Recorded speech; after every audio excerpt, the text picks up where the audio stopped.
Bonjour à toutes, bonjour à tous, bonjour Romain. Bonjour Stéphane, bonjour à tous. Romain Tchévin, le pilote du Fast Club, aux commandes d'une nouveauté, Romain.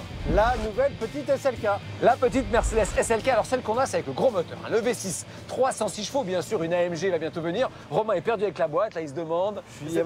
P. T'as une Non, boîte il y a- auto 7 vitesses. Alors D2, d'accord. Voilà, ça y est, voilà. Ça y est. Dans sa jolie couleur mat, je vais faire l'essai de cette voiture tout à l'heure, mais il y a également des invités de marque dans Fast Club, un rugbyman et une bombasse, la Miss, on dit pas ça des Miss France, ça faut pas dire. Hein. Ah non, non, Ah non, non, non, faut non. on respecte les Miss France, n'est-ce Bien pas Romain? sûr, Bon. c'était sous l'air de Geneviève de Fontenay surtout. Exactement. Bon, on regarde le sommaire? Allez, c'est parti. Allez, regardez. Cette semaine, dans Fast Club, Romain, notre pilote, accueille un couple des plus glamour. Alexandra Rosenfeld et Sergio Parisse. Au volant de la Porsche 911 Turbo, la belle Miss France 2006 saura-t-elle dominer la fougue italienne de Sergio et faire un meilleur tour chrono? Entre les amoureux, pas de quartier. Vous retrouverez ensuite votre pilote favori en Espagne. C'est en Aragon que nous sommes allés le suivre et surtout le soutenir pour cette deuxième manche des Race Car Euro Series. Romain montrera à ses adversaires, tous plus fous les uns que les autres, qu'il n'a qu'une idée en tête, la victoire. Alors Romain, c'est à toi de jouer. Vous n'êtes pas sans connaître la célèbre série télé Starsky et Hutch. Eh bien, nous avons eu la chance de rencontrer un passionné, heureux propriétaire d'une Ford Grand Torino, réplique exacte de celle qui a bercé notre enfance. Et pour finir, Stéphane vous présentera l'un des best-sellers de la marque à l'étoile, la Mercedes SLK dernière du nom. Un petit coupé cabriolet qui a toute une grande. Fast Club, c'est tout de suite sur W9. Cette semaine, dans Fast Club Robin, donc une Miss France. On adore les Miss France. Nous, leur millésime combien, Alessandra 2006, Rosenfeld? je crois. 2006, Miss voilà. Europe aussi. Miss Europe, ah oui, elle a tout gagné. Sublime, Alessandra Rosenfeld, avec son compagnon dans la vie, hein, un champion, alors, autre gabarit. Hein. Très grand, que ce soit par la taille ou par le talent. Sergio Parisse est énorme et ils vont s'affronter avec Alexandra au volant de la Porsche 997 Turbo. Ils s'entendent bien dans la vie, mais dès qu'on met en compétition deux personnes, c'est la même guerre. s'ils sont effectivement dans la vie très proches, forcément c'est la guerre. Qui va gagner? Est-ce que ce sera Alessandra, beaucoup plus légère et qui a Ben déjà oui. l'habitude de conduire des voitures grâce à Fast Club, ou Sergio? Regardez. This is that original. This has no identical. You can't hack my digital. Future aboriginal. Get up off my genitals. I stay on that pinnacle. Kill you with my lyricals. Call me verbal criminal. Cette semaine, Fast Club est de retour sur le circuit de l'Eure où on reçoit de nouveau la sublime Alexandra Rosenfeld, Miss France 2006, Miss Europe 2007, pardon. Ça va Alex? Ça va, très bien. Écoute, merci. ravi de t'accueillir de nouveau dans Fast Club. Tu avais gagné, je crois, l'une des éditions du Grand Prix des Miss France. Elle n'est pas venue avec ses amis Miss, mais avec son mari, Sergio Bonjour, Parisse, salut, ça va? rugbyman, voilà, Oui, capitaine c'est ça. de l'équipe d'Italie C'est de ça. rugby et joueur au Stade français. Alors, il est beau gosse, il joue bien au rugby, il a une femme magnifique. Est-ce qu'il va savoir piloter? Je sais pas, on verra. C'est la première fois pour toi C'est sur la le première, circuit? c'est la première fois sur le circuit, donc voilà, j'ai un peu la pression. Donc, Ah, alors tu sais que tu vas affronter ta femme aujourd'hui. C'est surtout ça, il a peur que je le batte. On a trouvé une voiture qui est capable, va vous plaire parce que c'est une voiture qui est capable de rouler vite sur circuit. Une Porsche 997 Turbo, 500 chevaux. Il va falloir qu'on voit déjà si tu rentres ouais, dans la voiture. Installe-toi. c'est parfait. Tu crois que tu vas aller plus vite que ton mari aujourd'hui? On verra, j'espère. Bon, il va falloir que tu ailles vite parce que sinon dans les vestiaires après on va te chambrer. Ah ouais, ça c'est sûr, ouais. Ça c'est sûr. Je vous montre les trajectoires et après vous faites un tour chrono chacun. Pas de souci. Après on regarde qui a fait le meilleur temps et on repart pour un deuxième pour essayer d'aller plus vite. D'accord, C'est parfait. parti. C'est parti. On y va? Allez.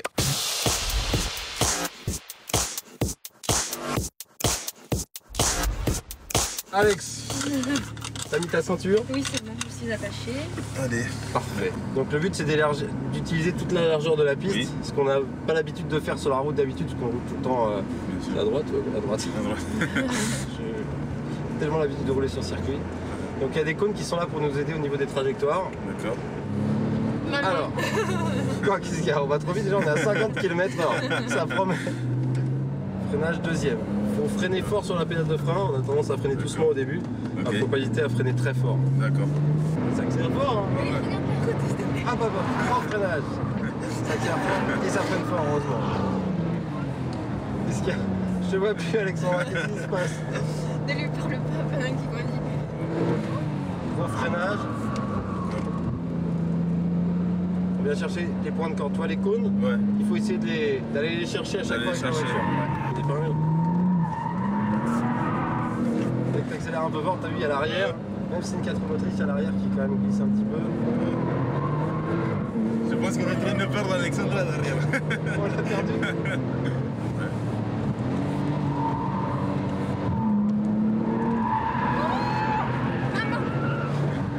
Ah le petit maman, c'est drôle.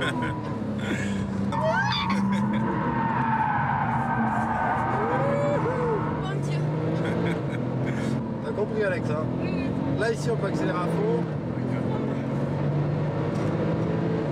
Regardez la route. On voit les cheveux, on voit les cheveux dans la voiture. On voit les Gauche, cheveux. droite, gauche, droite. Non mais je fais moins la fière là. Alexandra nous a gentiment dit qu'elle ne voulait pas.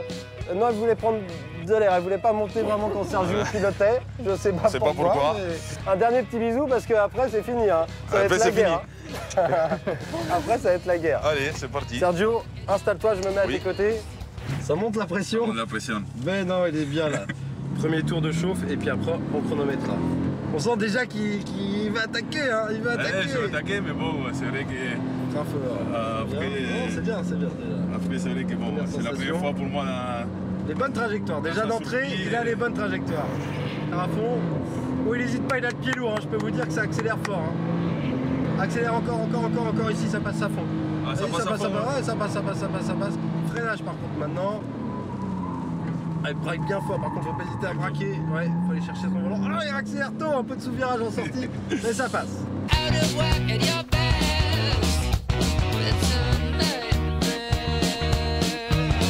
Allez, la ligne droite, ça, j'ai pas besoin de lui dire d'accélérer, Sergio, il accélère à fond. C'est la ligne droite, C'est bien, t'as vu, tu sens les 500 Ouais. chevaux quand même derrière. On est collé au siège, je peux vous dire. Hein. Ah, c'est pas loin. Wouhou, on est à la limite. Il est déjà en nage au bout de 2 tours. Attention. Top, une 39.3. Ah, 10 secondes de gagner sur le deuxième tour. Hein. 2 secondes, combien 10 secondes de mieux que sur la... Une 39, ça commence à Mais être ça un bon va, temps ça ici. commence à. Il commence à transpirer.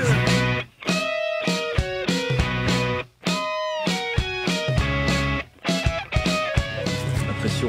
Bon. Allez, c'est parti. Attaché. Je suis attaché. Elle me parle plus. Elle est très très concentrée. Allez, accélère à fond pour la ligne droite. Ligne droite. Oh là, je peux vous dire qu'elle accélère à fond là.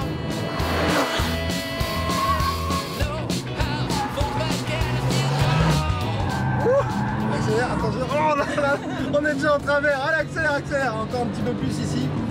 Allez, ça, il y a un bon rythme, On est à la limite, vous entendez les pneus qui hurlent, les pneus avant. La voiture glisse dans tous les sens. Ah, freine pas. Allez, freine pas. Oh de Dieu. On est allé, doucement, tu vas faire des erreurs là, on est en train de perdre du temps. Ces Miss France sont folles. Ça va vite ici. Sergio il se fait du souci. Attends, encore, c'est là. Oh non.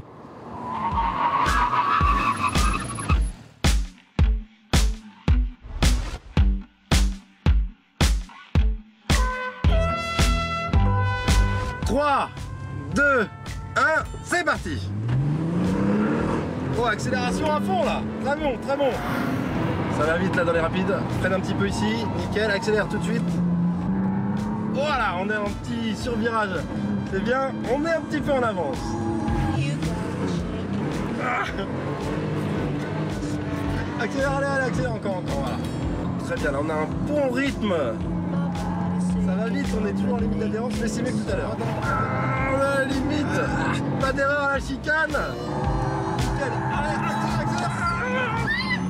Bravo, allez, accélère. C'est bon, on a rattrapé avec un petit coup de frein en main.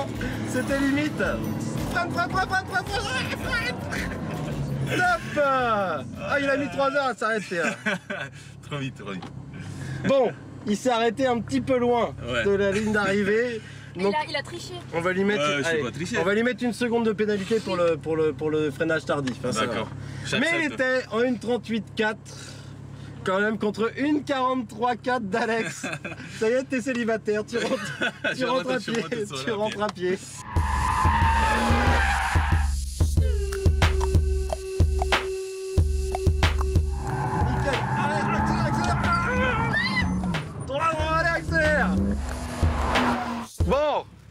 belle victoire Oui, bravo. de Sergio Paris quand même. Bravo Merci. Sergio. Merci beaucoup. Bon, t'as assuré Alex, je te fais la bise. Merci. Alors, ce qui t'a coûté la victoire, elle est dégoûtée. Non, Je sais pas si ça se voit, tu la connais mieux que nous Sergio, mais elle est énervée là. Elle est très énervée. Je pense que le voyage de retour à la maison, ça va être long. Donc... Et oui, mais dans le virage à gauche, là, après la ligne droite, eh ben, t'as accéléré trop tôt, on a perdu du temps, il a fallu que je tire le frein à main. Les 4 secondes, elles sont là. Hein. T'avais la pression, mais c'est ça le... Sinon, si j'avais pas raté là, Ah bah là, ça serait joué à très peu de j'aurais choses. gagné. Ouais. Écoute, ça... Tu vois. Bon, en tout cas, merci d'être venus Mais tous les merci deux dans Fast merci à Club. toi. Ravi de vous avoir accueillis. Et Fast Club, ça continue. Alors on le voit, hein, finalement, Alessandra s'en est très bien sortie. Commentaire du pilote du Fast Club. Eh ben, écoute, Alexandra écoutait pas trop, elle était très vite au début. Ouais. Alors que Sergio, lui, beaucoup plus force tranquille, a écouté les techniques de pilotage. Et résultat, il a progressé et il a battu Alexandra sur le fil. Enfin, c'était quand même très serré. C'était très serré et puis on se rend compte qu'il n'y a rien à faire. Hein. Un couple, tu mets un homme et une femme dans une voiture. Que ce soit sur la route ou sur un circuit, ils s'engueulent. Voilà, et c'est la compétition. Bravo à Sergio Parissé pour avoir finalement, pour l'avoir remporté, sauvé l'honneur masculin. Mais Alessandra, Mais nous très prouve que- gentleman, Sergio, on voyait que quand il avait gagné, qu'il fallait pas qu'il se vende trop parce qu'Alexandra... Il faisait attention. Ouais. Allez, maintenant, second sujet dans Fast Club, on te retrouve toi, Romain, puisque vous le savez, Romain a repris du service en compétition après 5 ou 6 titres de champion de France. Tu vas tenter de décrocher cette fois-ci un titre de champion d'Europe en Race Car Series. Rendez-vous où cette semaine? Le round 2 en Aragon, en Espagne. Il fait chaud, que ce soit sur la piste ou sous les casques, je peux vous dire, on a frotté de la carrosserie. Avant cette épreuve, Romain était 3e au championnat. Regardez ce qui va se passer.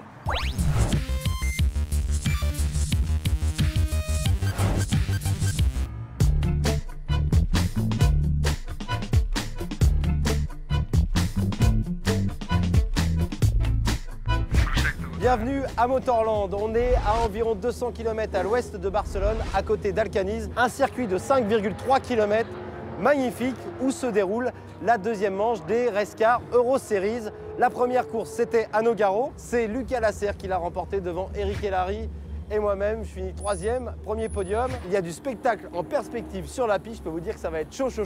C'est parti pour 2 courses ici en Espagne.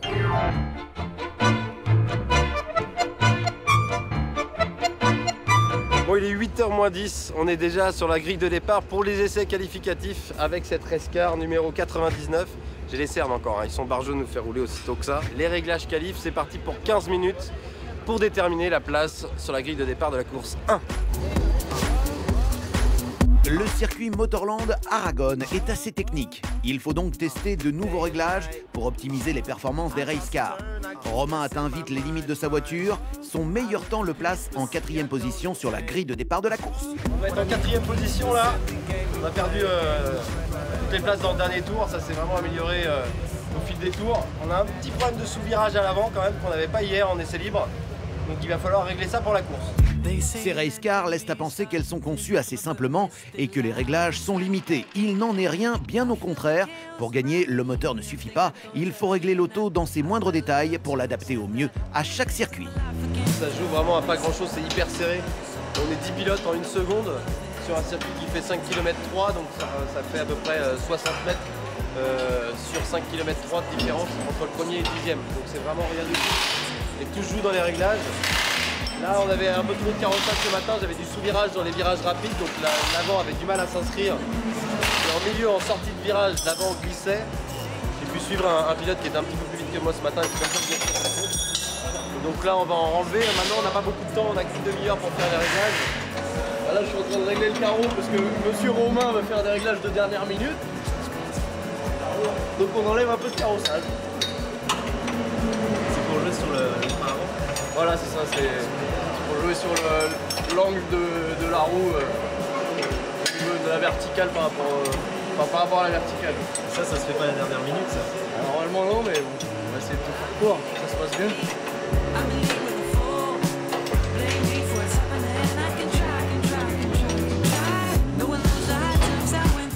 On est parti pour une course de 22 minutes, changement de pilote après, et c'est mon coéquipier Pascal Hugo qui prendra le relais.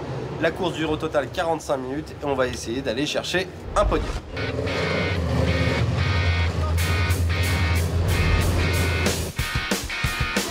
Romain se retrouve donc en 4e position sur la grille de départ. Le départ est donné, les pilotes sont sous pression.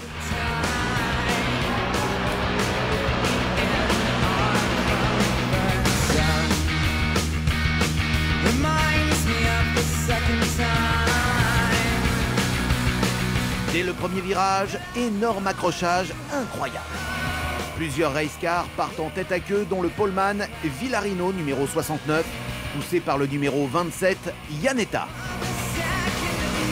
Villarino repart en dernière position. Romain, numéro 99, reste dès les premiers tours dans le peloton de tête avec Lucas Lasserre, racecar numéro 1. Très vite, Iannetta les rattrape et se retrouve en pole position. Lasserre double à son tour Romain, qui se retrouve 3e. Romain essaye de tirer le maximum de sa voiture. Apparemment, les réglages ne sont pas optimaux. Il atteint très vite les limites de sa racecar et se fait vite doubler par Carole Perrin, numéro 42. Notre pilote a beau tout essayer, sa voiture n'est vraiment pas à l'aise sur la piste espagnole. Il se bat pour garder sa place. Et finalement, Romain termine en 4e position, juste derrière Lasserre, Perrin et Iannetta, qui finit premier.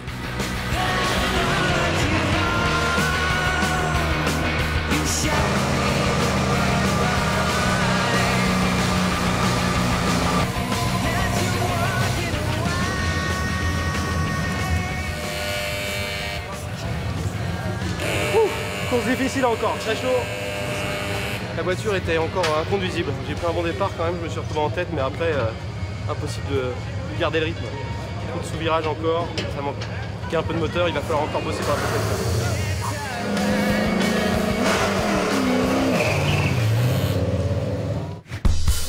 Mais coup de théâtre au classement, les commissaires sportifs infligent une pénalité au vainqueur Iannetta pour l'accrochage du départ dans le premier virage avec Villarino. C'est donc une première dans l'histoire des racecars. Une femme, Carole Perrin, hérite de la première place. Lasserre passe second et Romain 3e. La course fut spectaculaire avec des sorties de piste impressionnantes, mais heureusement sans blessés. Bravo à notre pilote qui se retrouve en 2e position au classement du championnat élite. La saison ne fait que commencer et le spectacle est loin d'être terminé. Affaire à suivre. Alors Romain, bilan de cette course en Espagne, à nouveau pas de victoire, mais tu progresses au classement général, tu deviens 2e du championnat. 2e au championnat, mais on manque encore un peu de perfo. Bon, déjà ça a coûté cher, on a vu en carrosserie, Oui. elle avait une belle déco en arrivant. Magnifique elle était voiture. toute grise à la fin. On s'est pris des coups de partout, c'est sorti de partout, on a Assez sauvé musclé, les meubles, finalement au niveau des points. Mais on manque un petit peu de performance, beaucoup de sous-virages encore, on n'a pas trouvé le bon équilibre de la voiture. Il faut absolument le trouver pour la prochaine course en Hollande et surtout pour la finale au Mans qui sera au mois de septembre parce que c'est là où le championnat va jouer la course contrat double. Pour l'instant, Romain s'affiche donc en 2e position de son championnat d'Europe. On va suivre tout au long de la saison et donc l'année prochaine également, la saison prochaine, la suite de la performance de Romain. Et maintenant, vous allez voir la Ford Gran Torino, voiture légendaire. D'ailleurs, Clint Eastwood en a fait un film il n'y a pas tellement longtemps. Il faut savoir qu'elle cote très très cher aux États-Unis justement à cause de ça et aussi parce qu'elle se vendait pas bien. Et donc c'était plutôt un échec commercial. En tous les cas, voici une voiture qui a marqué l'histoire de la télévision et l'imaginaire de millions de gens. C'est l'équivalent d'une XM, je pense, aux États-Unis. Franchement. Oui, mais aujourd'hui c'est culte. Aujourd'hui c'est culte. Vrai, allez, regardez, la Ford Gran Torino version Starsky Hutch.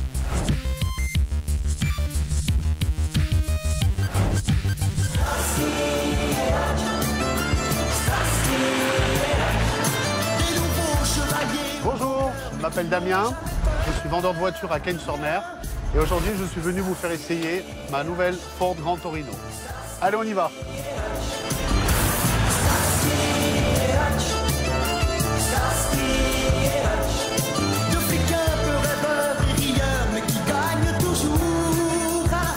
Cette voiture, c'est une Ford Gran Torino, dernière année de production, donc 1976. Réplique exacte de la série Starsky Hutch des années 70. Ce qui m'a plu dans cette voiture, c'est l'élégance, l'agressivité et le côté sportif. La ligne est magnifique, c'est une voiture unique.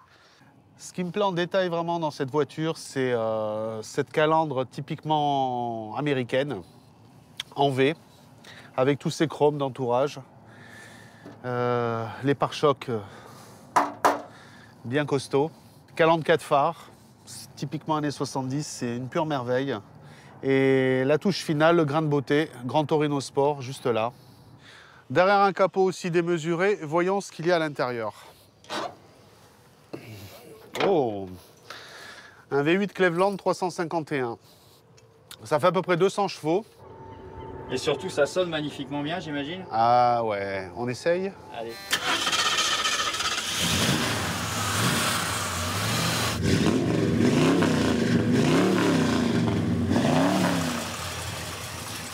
Je vous emmène faire un tour? Allez, venez.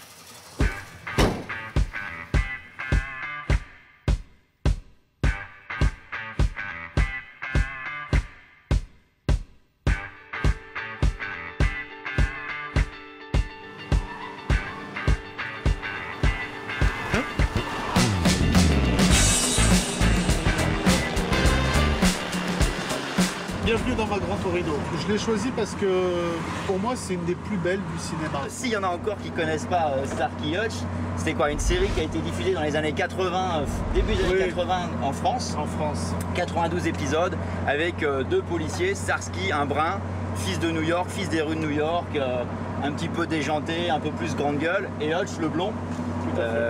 Plus carré, plus sérieux, deux flics rock'n'roll quoi. Et puis le troisième personnage, Damien, c'était qui? La Ford Gran Torino. Et j'ai aussi vu donc une interview de l'acteur de Starsky, Paul Michael Glaser, qui disait qu'en fait la Gran Torino qu'on voit donc dans Starsky Hutch, il la traite pas de veau mais presque, il dit que la voiture est lourde, qu'elle est pas vive, que ça avance pas. Qu'est-ce que vous en pensez? Moi j'en pense que c'est le paradoxe. C'est vrai? Dire ça de la voiture qui est pas spécialement faux, elle pourrait être plus puissante. En fait, plus que la puissance de la voiture, c'est la gueule de la caisse essentiellement. Elle a quelque chose, ouais. Et puis c'est vrai que le rouge avec les deux bandes blanches lui donne une robe agressive. Bon, alors cette voiture dans la série, c'était la voiture de Starsky, le brun, toujours le gars déjanté, parce que Hutch il avait une vieille voiture pourrie dont il se foutait totalement d'ailleurs, qui était pas super. Est-ce qu'il faut être un petit peu déjanté, un petit côté mauvais garçon pour rouler dans une voiture comme ça? Mauvais garçon, non. Je pense pas. Je pense que Starsky était un gros maniaque. Il n'avait pas le droit de manger, Hutch, son hamburger dans la voiture. Hein. Pour une série américaine, c'est quand même dommage. Ouais.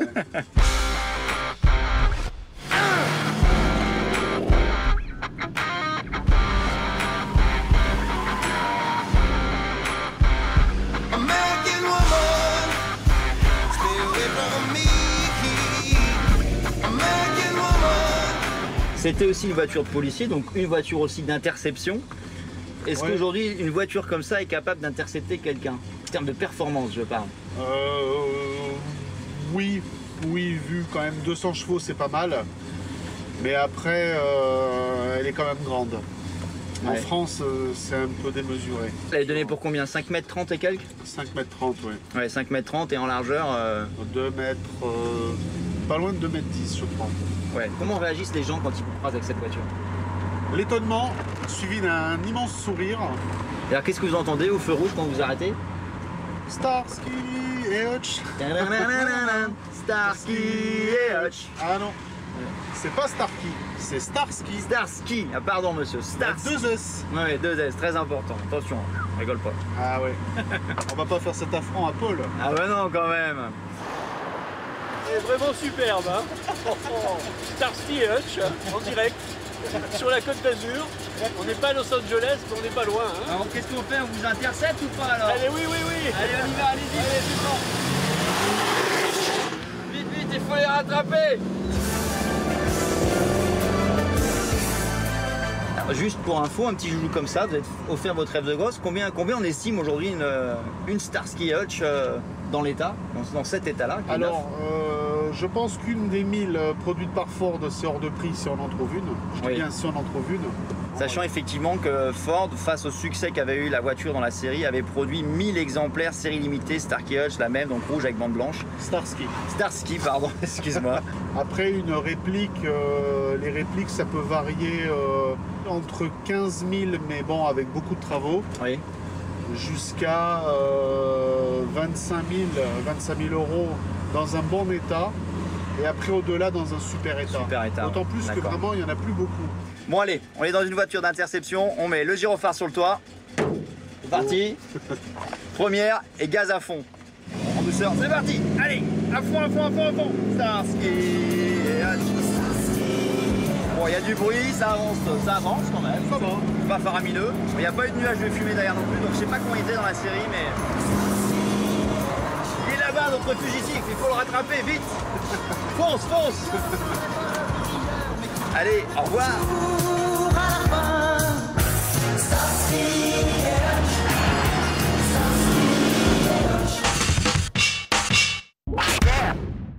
Romain, tu sais, les marques rivales de cette Mercedes, c'est par exemple BMW ou alors Audi évidemment. Audi, qui se distingue de ces deux grandes rivales par une communication surprenante, agressive et extrêmement coûteuse, puisqu'ils n'hésitent pas à engager des stars hollywoodiennes, Romain. Même si Mercedes se met à faire des pubs un peu plus sympathiques, Audi, là, ils ont mis les moyens avec Jason Statham, qu'on a retrouvé dans Transporteur, évidemment. Voilà, effectivement, cet acteur, vous savez, très physique, très dynamique, notamment, effectivement, avec les films Le Transporteur. Alors là, on le retrouve aux commandes des Audi. Vous allez voir, une star hollywoodienne et une marque star. Voilà ce que ça donne.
Allez, maintenant, on va essayer cette voiture, la Mercedes SLK, dans cette version V6 306 chevaux. Alors, attention. Discrète, hein. Voilà, Pas bonne discrète. start d'ailleurs. Ouf, le moteur se coupe. Voilà, okay. Très bien. C'est très bien pour l'environnement. Attention, en revanche, pour le chéquier, c'est autre chose. Regardez.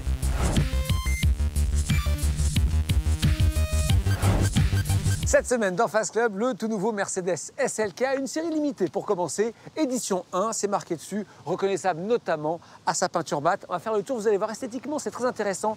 3e génération de SLK, toujours aussi séduisant, on va voir si à conduire, c'est encore mieux qu'avant. C'est parti.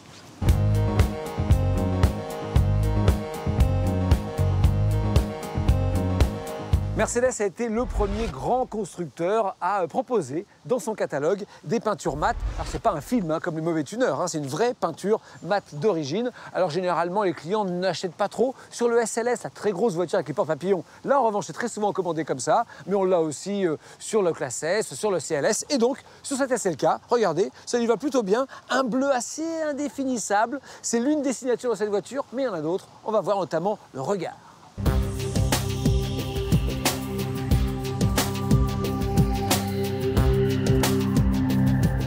Le moins que l'on puisse dire, c'est qu'en ce moment, Mercedes fait des regards agressifs sur toutes ses voitures, hein, même sur la banale classe C. Alors bien sûr, sur le SLK, c'est normal, c'est une petite voiture plutôt à tendance sportive. Alors on voit hein, ces feux qui débordent largement sur le haut du capot, l'étoile centrale avec juste l'unique barre chromée comme ça, un mufle qui ressemble vraiment à celle de la SLS, donc cette grosse Mercedes à porte-papillon qui donne un petit peu le style à l'ensemble des voitures de la gamme. Le capot nervuré, là encore, tout à fait la signature actuelle, l'ancien logo Mercedes qu'on retrouve toujours avec la couronne de laurier. Bref, une allure particulièrement agressive, surtout celle-là qui a le pack AMG, qu'on reconnaît notamment avec son petit bas de caisse, avec ici les fausses prises d'air sur les boucliers. Et puis vous voyez, ces bas de caisse qui lui donnent encore une allure encore plus agressive. Moi, je trouve que ça lui va plutôt bien. C'est vrai que les toutes premières SLK de 1996 que vous voyez là, à l'image, avaient un regard plutôt innocent, plutôt pas très agressif. C'est là qu'on la compare avec ses yeux. Là, c'est autre chose. Et vous allez voir que sur l'arrière, c'est pareil.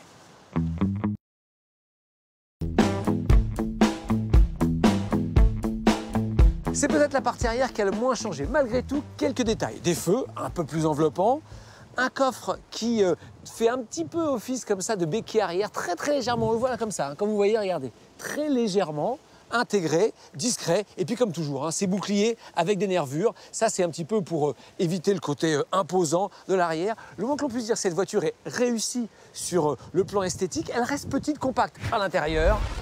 Là, merci, enfin, on retrouve une finition digne de Mercedes. J'adore ces aérateurs repris du SLS à la prestigieuse grande sportive de Mercedes. C'est magnifique. Vraiment, ça donne un vrai style à cette voiture. La console centrale, c'est du vrai aluminium. C'est pas du plastique peint couleur alu, comme même Mercedes l'a fait sur la grosse SL, qui valait pourtant 150 000 € il y a encore quelques années. Là, c'est vraiment de l'alu. Pour le coup, on est très bien. Je tourne le tableau de bord, magnifique. Ça n'a pas été toujours le cas chez Mercedes, alors c'est plutôt agréable de le préciser.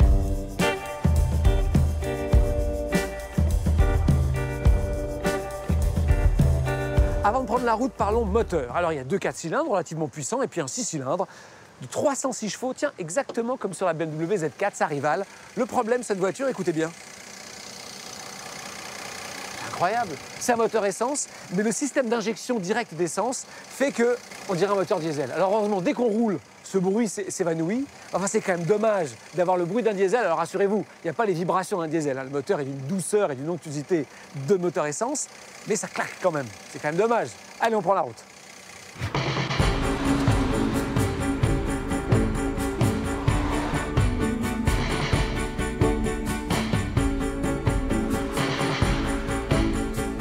On ne juge correctement une voiture qu'en fonction de son prix. Alors même si officiellement elle s'affiche à 40 000 € à peu près, le SLK en bas de gamme, un 4 cylindres avec les bonnes options, ne serait-ce que pour la revente, mais pour le plaisir, c'est plus près de 50 000. Et le 6 cylindres comme celle-là, c'est plus près de 65, voire 70 et même 75, telle que vous la voyez ici.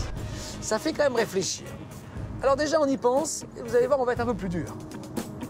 Ses rivales, on sait, c'est l'Audi TT, la BMW Z4, la Porsche Boxster. Et bien dans ces cas-là, la Mercedes SLK, elle a au moins un avantage très clair par rapport aux autres. C'est une qualité de confort, une position de conduite, une ergonomie, une justesse, un confort de conduite au quotidien qui est incomparable. Ça reste une Mercedes et là-dessus, elle marque des points. On a souvent reproché au moteur Mercedes, sauf AMG, de manquer de caractère. Pourtant, là, vous voyez, il y a un bruit si on accélère. Tu vois, un ronflement comme ça, assez sympa. Enfin, malgré tout, hein, le 6 cylindres BM est au-dessus, le 6 cylindres Porsche est au-dessus, et même les 5 cylindres qu'on trouve sur certaines Audi TT sont plutôt au-dessus. En termes de plaisir mécanique, de charisme mécanique, cette Mercedes SLK est légèrement en dessous de la concurrence. Sur les images dynamiques que vous voyez là, vous voyez que Mercedes a particulièrement soigné les trains roulants. Je peux vous le dire, après quelques jours d'essai. Alors, c'est peut-être pas aussi diaboliquement efficace qu'une Porsche Boxster, mais c'est au moins, si ce n'est encore un petit peu, au-dessus du niveau d'une Audi TT, et c'est largement au niveau d'une BMW Z4. Donc, Mercedes a réussi son coup. La voiture est dynamique, efficace, plaisante de ce côté-là, une vraie réussite au niveau du châssis. On ne dira jamais assez à quel point c'est agréable de rouler décapoté. On n'a même pas besoin de rouler vite, on est vraiment là comme ça dans le plaisir. Alors en plus on a un bon châssis, une bonne boîte, un moteur qui ronfle gentiment. Ça c'est très agréable. On en oublie presque le chèque qu'on a signé. Là pour le coup vraiment c'est très agréable. En plus elle a une bonne tête, elle est compacte, vrai plaisir.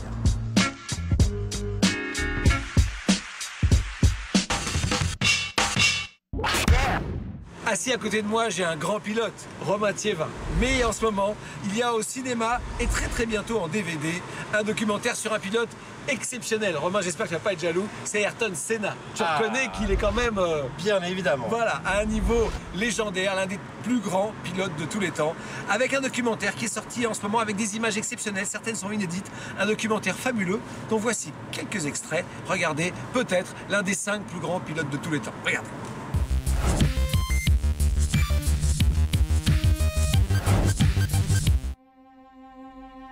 In 1978, I came to Europe to compete for the first time. It was pure driving. It was real racing. And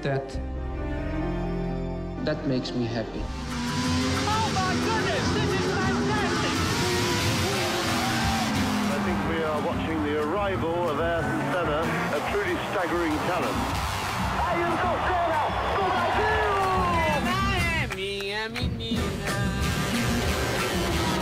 He'll be ranked among the all-time greats. How do you feel about being world champion? It's not a bad feeling at all, is it? There is a lot to go, a lot to learn, a lot to do. But I have plenty of time.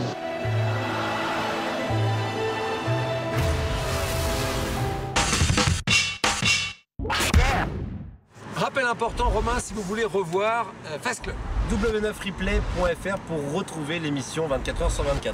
Tout le mois de juin, tout le mois de juillet, tout le mois d'août, vous verrez les meilleurs moments de Fast Club dans des rediffusions. Et on va se retrouver dès le mois de septembre avec plein de nouveautés et plein de nouvelles choses sur Fast Club. Romain sera bien sûr au rendez-vous. Entre Las Vegas et Paris, comme d'habitude. Comme toujours, et vous allez voir, il y aura encore de l'action. Alors, à la semaine prochaine pour les meilleurs moments de Fast Club, et puis au mois de septembre pour la suite. Avec plaisir, Stéphane. Allez, ciao.